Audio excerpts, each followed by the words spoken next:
motherfucker, Thug Nation alert. Keep his name on the streets till you lay in the dirt.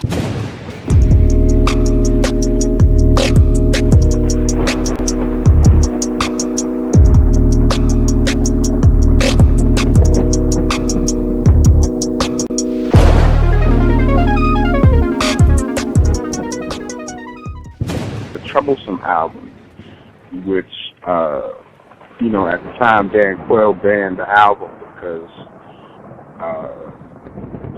you know, a cop got shot. When they found me, they call me There was a state trooper who had been killed in Texas.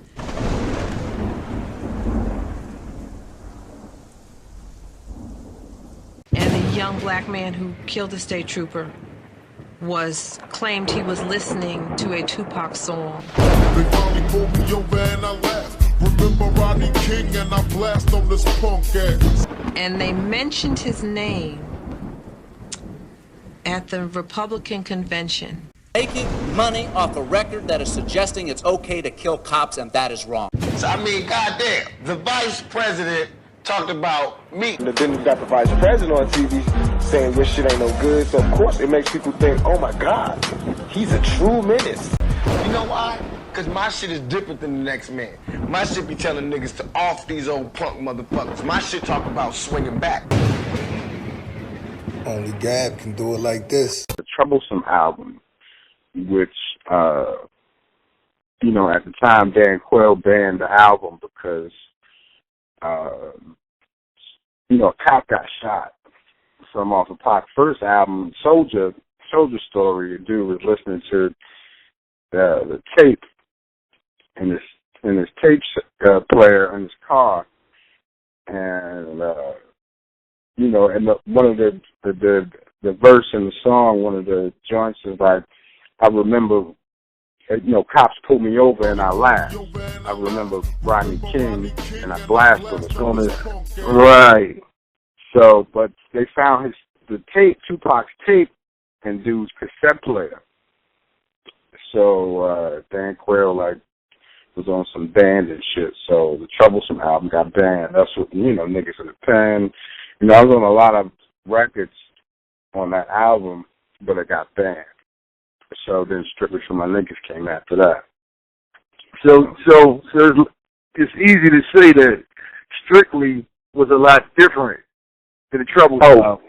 Oh, absolutely, because, you know, the government was on our ass by then, so we like, all right, we gotta ease off the accelerator a little bit, you know what I'm saying, with certain shit. So, you know, yeah, that's how that turned out. So let me ask you a question, Mouse. With the Troublesome album, was it more militant? Did it have more of a violent feel to it? What was the problem that you guys had to add more like party joints, like I Get Around and stuff like that? Well, I Get Around actually came late, but you got to remember from the Trap LP to Troublesome was just, you know, Pac got abused by the cops.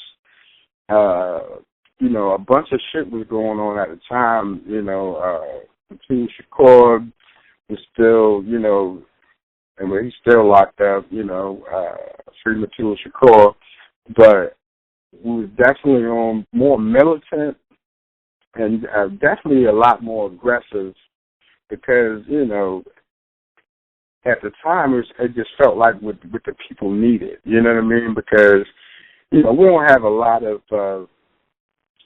you know, public figures or a lot of leadership in the black community, you know what I'm saying? So it's like, all right, if they're not going to do it, we need to do it.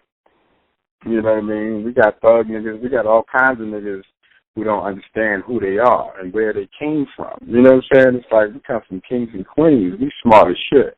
We innovators. Well, we do make the world go around. So we was definitely on some bullshit. I mean, not bullshit, but on some shit. You know what I'm saying? On that Troublesome now. That's why that's called Troublesome. They call me Troublesome. Just because I buck the system, because I, you know, I don't walk. I do how I want to. You know what I mean? But yeah, the Troublesome album or LP was definitely off the chain and real rebellious. You know what I mean? So, I wish it would have came out because I was on it a lot, but you know, the messages in it was definitely way different from Strictly, and then Strictly for My Niggas is just you know what I mean, part 2 to Troublesome. It was just like, you know, Strictly for My Niggas, talking to my peoples, basically. So, what? Yes, don't forget, niggas never ignorant get goals accomplished. You feel what I'm saying? Absolutely.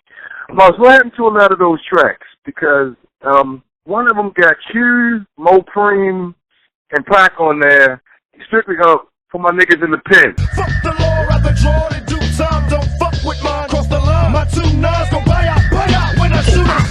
Was that on the Troublesome album? Niggas in the Pen was on Troublesome. Yeah, definitely. And it was just a message for all the homies that was locked down. It's for my niggas in the pen. I see you when you get out on my ass. This is for my niggas in the pen. I see you when you get out. You know what I'm saying? Like, you know, it's gonna be hell when you come out. You know, get ready, like, 'cause you have, you know, a part of our soldiers. You know what I'm saying? Who's down for it and that can make it happen and well respected in the streets. You know what I mean? In the game. So, you know, that's where 50 niggas came from too. It's like, yo, there's some dudes that's incarcerated, but they smart, they masterminds. You feel what I'm saying? So if we can get these dudes on board and get the communities on board, you know, we could raise hell a little bit and try to get some changes going on in the world. You know what I mean? When they found me, they call me Troublesome.